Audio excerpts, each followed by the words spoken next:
Let me tell you how one small detail can completely shatter a marriage and expose years of hidden deception. My name is Adam. I'm 35 years old, and I've been married to Stephanie, who's 3 years older than me, for quite some time. We've lived a fairly ordinary life, working hard and building what I thought was a stable relationship. Because of my job, I often had to travel for business, something my wife absolutely despised. We'd argued about it many times before, but in recent years, she had stopped complaining. I assumed we had reached an understanding. Life felt stable, until one phone call changed everything. I was out of the country for work. Sometimes we did video calls, and other times we stuck to voice calls depending on what Stephanie was doing at home.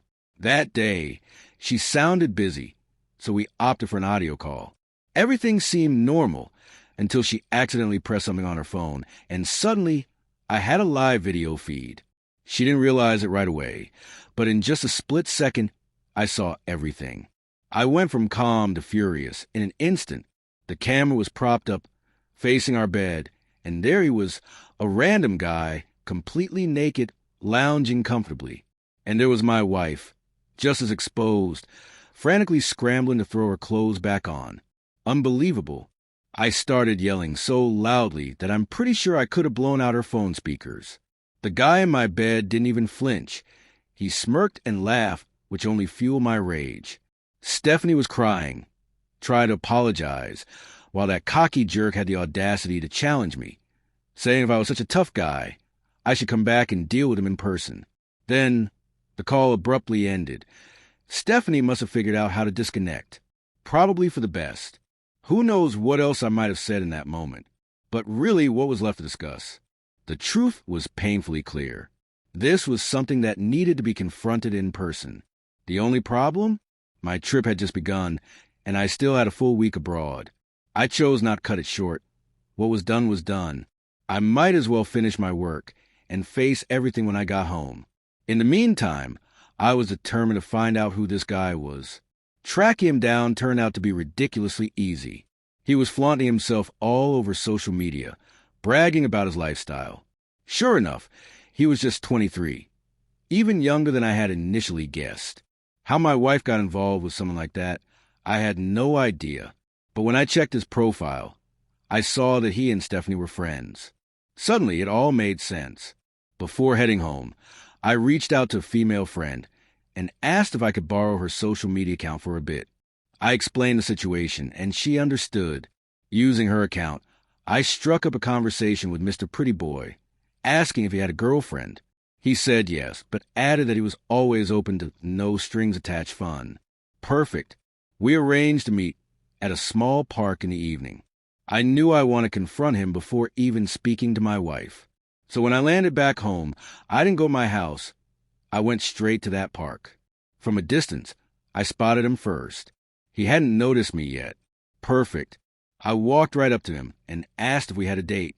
He sneered and said, "Dude, you got the wrong person. Just go away."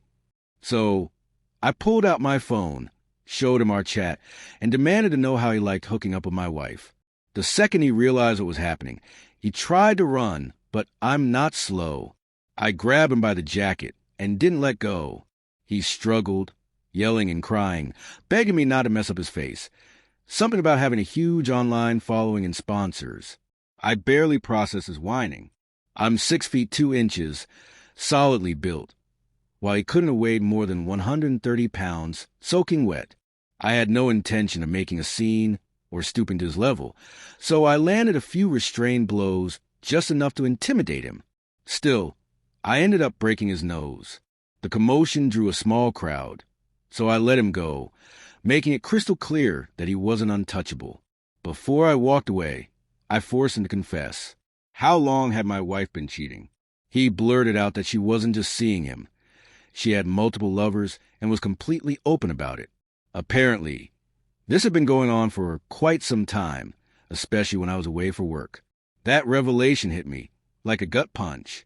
I hadn't expected it, but something in his panicked expression told me he was telling the truth.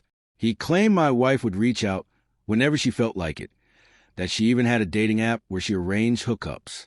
I had to see for myself. When I got home, I created a fake profile on that very site.